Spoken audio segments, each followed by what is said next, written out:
Ladies and gentlemen, boys and girls, welcome back to the channel. And what you see here, this is a project I embarked on. This is more of a an adventure, if you will. So, in going through doing the review on like the U.S. General Toolbox, the Mechanics Toolbox or Mechanics Cart, and finally getting all my tools together, getting that situated, getting it set up the way I wanted to, and actually having all of my tools in one spot to do some housekeeping. I got this weird idea to, since I'm such a Craftsman fan, because that's what I used back in the day. Probably 30 years ago is when I started buying Craftsman tools and using them for not only when I worked in the print shop that I was doing work in, fixing machinery, and then going on and doing some auto body work with a cousin.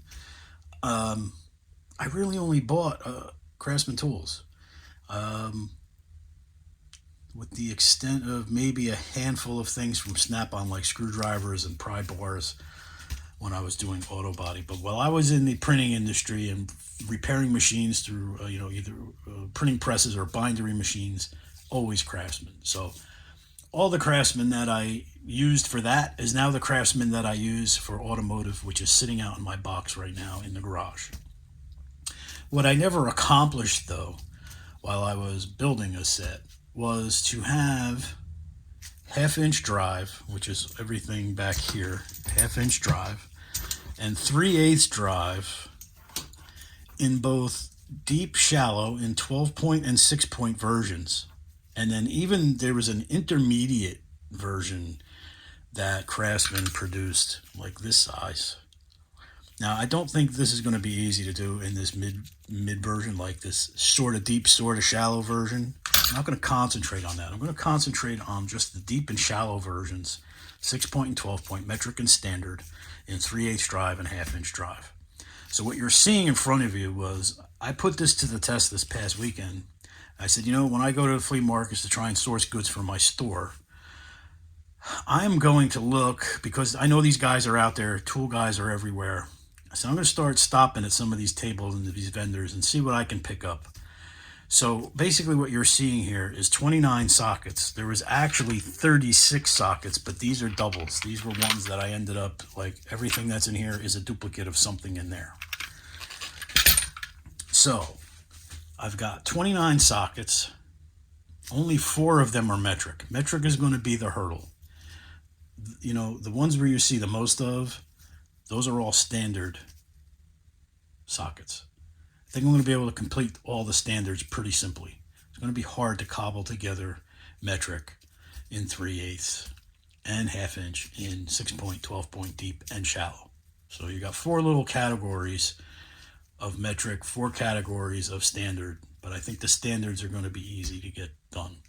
My other problem, and it's not really a problem, is I will always buy, and even when this little project didn't come up, I always bought vintage Craftsman screwdrivers. So this was out there in the wild. I paid $2 for this, and it's going back to, because I'm not sure if I have one or not, but it'll go into a box. I have boxes all over the place for various things, one for plumbing, one for this, one for that. And I like to keep a screwdriver or 2 in each one of those, just for home use. This way, it's in a box. You know what I'm saying? If you're going to go and do plumbing, hey, you might need to, well, you'll definitely need to take the faucet apart. So you'll probably need a Phillips head screwdriver to get your twisties off. So I try and keep things where one box is just going to do the job. I don't have to go and get my plumber's box and then well, now I got to go down in the basement and find a screwdriver. Keep it all in a box. So picking these things up on the cheap and having a decent tool that's probably going to last me forever for $2 is a no-brainer. So while I'm out there doing this little thing, I'm also going to try and see if I can cobble together a metric set of wrenches, whether it be these standard Craftsman or the professional versions, which were very much crafted in a style of Snap-on and Mac, where they're just very shiny and smooth. So those would be very hard to find, I think, in the wild. And if you did, you'd find a set, and they'd probably want an arm and a leg because it's vintage. But to pay $2 for a wrench like this, no brainer. I'm going to buy it all day long. And even though this isn't really part of the Craftsman idea that I have here, this was out there in the wild, which is a proto quarter inch made in USA, and probably 72 tooth, and it's like butter. Could have used a little grease maybe. I don't think so. It feels pretty good. But this made up $10 of the $60 cost that I spent for everything. So let's take that out of the mix and say $50 for 29, 30, 31 pieces. I have to take these out of the equation because they're really not part of this.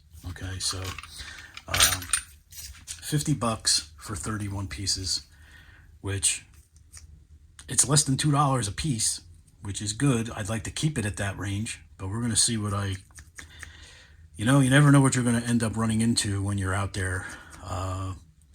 And these next 4 or 5 weeks before Christmas, the vendors are out in full force, and they'll take everything. They'll take stuff of their own if they have to and put it out on a table, looking for that extra cash. So this is my little project idea, and I'm going to try and get it done before the end of the winter. I'm going to put a cap on it and say March 31st. Hope to have this set completed. And you know what? If it happens fast, maybe I try and do another set with a total cost and what the total cost per piece was, and see how it all breaks down. So if you're into you're into any vintage tools made in the USA, especially Craftsman, let me know what you think of this little crazy safari idea and adventure I'm going to take on here. Let me know what you think about the tools themselves. Which ones were your favorites? If there's anything I should be looking for, and maybe add to this little journey that I'm on, and we'll take it from there. So that's my little project idea, guys. Hopefully you enjoy it. And if you have any ideas, leave me comments. Don't forget to like, share, and subscribe. And wish me luck, and I'll talk to you soon.